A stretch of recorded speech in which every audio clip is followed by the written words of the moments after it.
Hi po, another property po tayo. This time, dito po tayo sa Imos, Cavite, Medition 2E area. As you can see, pinakita po natin from top yung korte ng lot po natin, no?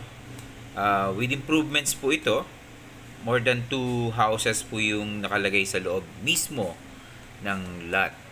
Yung pinapakita po natin dito, yung kalye, medyo maliit, ano? So, papakita pa rin natin yung dinaanan ko papunta rito sa loob habang nagsasalita po tayo. Ito po yung pinaka labasan, ano, yung Medition Street. Okay, puntaan po natin yung sinasabi kong Medition Alley papunta dun sa looban ng ating property, ano. Ituturo ko lang po. Ayan po yung pinaka alley. Ayan siya. Ayan. Maliit po, di ba? Maliit. Kasi lang dyan tricycle eh. Actually, pero may mga sasakyan na nakakapasok doon sa loob. Yung mga sanay na, yung mga nakatira doon. Ito po yung kalye ng Medition Street. Ayan. Going to Binakayan po yan. Okay. So, pasok po tayo sa looban din. Ito po, nandito na po tayo sa looban. Ayan, yung pinaka nakikita niyo pong bandaron, yan papunta dyan sa motorsiklo na yan. Yan po yung Medition E, dyan po tayo galing. Yung Medition Street, no? Pinakikita ko lang po yung liit nung kalsada ng alley na to, no? Para at least alam nyo na po, ay may idea po kayo. Yan, eto na po yung eto yung pinakadulo na yan. Yan po yung property natin. Pinakita ko lang ho kasi talagang kailangan makita nyo po yung kalye. Ayan po. Pero tignan nyo po, may mga nakaparadang sasakyan. Hindi ko alam kung paano siya nakapasok. Pero siguro dahil sa sanay sila, nakakapasok naman po sila. Ayan po. Eto, meron din dito. Ayan o, mga sasakyan din po. Nakakapasok naman, yun nga lang, talagang sana yan. So, ito po yung sinasabi ko, papunta naman po yan sa labasan ulit. Okay? So, pasok na po tayo dun sa pinaka-area ng sa Villa Soledad na property na binibenta natin. Okay, aerial shot ulit po tayo, no? Ang laki po kasi ng lot na to, 3,033 square meters, ano po. Ang korte, ayan po, papakita natin. Ganyan po yung korte niya. Ayan po siya. Ngayon guys, meron siyang bahay, di ba? Nakita natin, may mga bahay naman niya. Mamaya papakita pa natin yan. Ang floor area niya, 365 square meters. So, maya-maya guys, sasabihin ko yung price nito, para at least, para may idea na po kayo kung ano, magkano lang to. Kasi, mura lang to guys. Soledad. Ayan. Villa Soledad. Property. Okay. Guys, makikita nyo. Ang laki nito eh. Ito po siya. Ayan. Kita nyo yung property. Diba? So, ang laki ng property na to guys ay 3,033 square meters. 3,033 square meters. Pero may dalawa siyang bahay. Ayun. Etong bahay na to. At saka yung bahay na yun nasa dulo. 365 square meters ang floor area niya. Okay. Okay, kung mapapansin nyo, ito yung bakod, no? Ito yung pinaka-bakod kasi 3,033 square meters nga siya. So may bakod na rin doon, banda doon. At ito yung bahay, no? So parang duplex. Duplex yung nilagay na bahay dito.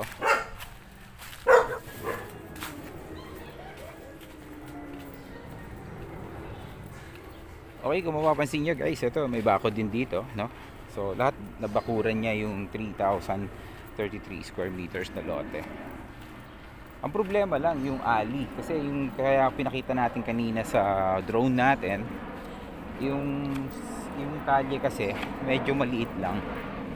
Kaya medyo ang problema talaga dito yung lote, yung pinakakalye niya. So guys, ito makikita natin. ito yung bahay na isa pa. So ito yung bahay na isa pa. Tapos meron pa doon. So kasama pa yung bakod, yung papunta do sa gate na 'yan. Tapos ito, makikita nyo dito, ito yung pinaka, habang pinapakita natin yung habang nagsasalita tayo dito, may drone ano tayo, shot, no? Pinapakita natin yung kalye kasi sobrang liit eh. Ayan, ito yung problema dito sa lote na to. Para hindi na po tayo mag-request kung sakaling gusto niyo pumunta. Talagang maliit lang po talaga. Pinakita ko na po ito sa taas, no? Pero papakita rin natin ulit dito ngayon. So ganyan lang po kaliit. Tricycle lang po pwedeng dumaan. Okay, so puntahan natin tong pangalawang bahay na naandito sa property na to. Okay. Ayan po. Yung price nito guys, 9,781 pesos. 781,091 pesos. Ulitin natin 9,781,091 pesos. Ayan po. Ito po yung bahay.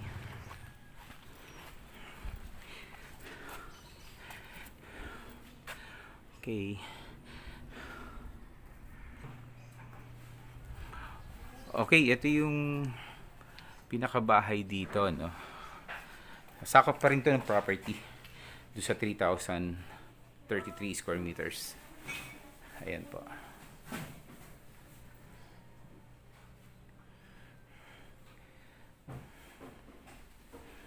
So yun nga, ulitin natin yung pinaka problema dito sa property na to. Mura, as in mura, no? Ang problema lang talaga yung ano talaga, yung pinakakalye. Guys, nandito tayo pala sa ano, no? Kalimutan ko sabihin yung pinaka-address.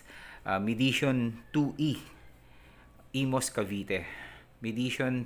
Barangay Medition 2E, Imos, Cavite. Okay. Pasukin natin to.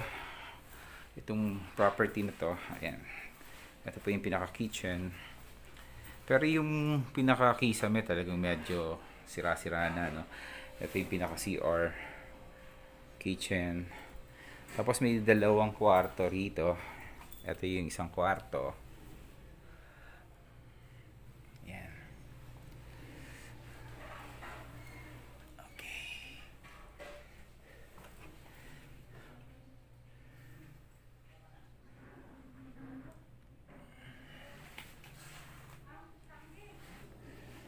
Okay. May flooring. Okay. Another room. Okay.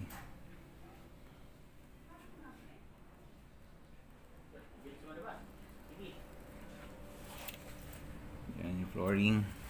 So, ikutan natin, no? Ikutan natin. Ito, may dirty kitchen. Another kitchen, no? Pero talaga yung ceiling niya talaga, may mga tulo-tulo kaya nasira na talaga. Ayan. Another countertop, no? Ng kitchen. So, ito, labahan siguro to kasi ayan, obviously may ganitong portion, no? Okay. So, ito yung car garage. Ayan. Kung galing tayo dito sa likod, makita ko rin yung pinakakisame ulit na car garage, 2 car garage, pero sa laki ng lote talaga, kahit sa labas ka mag-park, okay lang. So, punta tayo sa likod. So, kung makikita nyo, galing dito, ang ganda ng lote talaga. Sobrang ganda. Problema lang talaga yung kalye talaga, guys. Meeting ko, nandito tayo sa Medition, Barangay Medition 2E, Imos, Cavite. So, ayan, makikita nyo po yung bakod. Ito, may parang another bahay po ulit. 1, 2, 1, 2, and 3. And 4. So maraming bahay na nakalagay dito. So kung talaga makukuha talaga to, medyo talaga napakamura kasi sobrang dami ng bahay na nakalagay, no? Yun nga lang, ulitin natin, yung kalye talaga, ali lang po, ali. Ibig sabihin, maliit lang yung kalye talaga. Yun ang medyo problema, no? Pero may mga bahay dito na magaganda, maraming kotse, nakakapasok pero hindi ko alam kung paano po yun. Kaya siguro, talagang pag-aaralan, kung talagang interesado dito sa lote na to, pag-aaralan po talaga. Okay. So hanggang sa muli po guys, mag-inquire po kayo sa amin. Nandiyan pa rin po yung aking mga numbers sa description box, at i-PM nyo po ako sa messenger natin. Inquire po kayo sa amin. Ulitin natin, nandito po kami sa Barangay Medition 2E, Imos, Cavite. Ang halaga po nito 9,781,091 pesos. Okay, ang lote niya 3,033 square meters, at ang kabuuan ng mga bahay dito nasa 365 square meters po. Okay, so ulitin natin, ikuti pa natin ang isa pa. Okay, so hanggang sa muli po, marami pong salamat sa oras niya. Bye.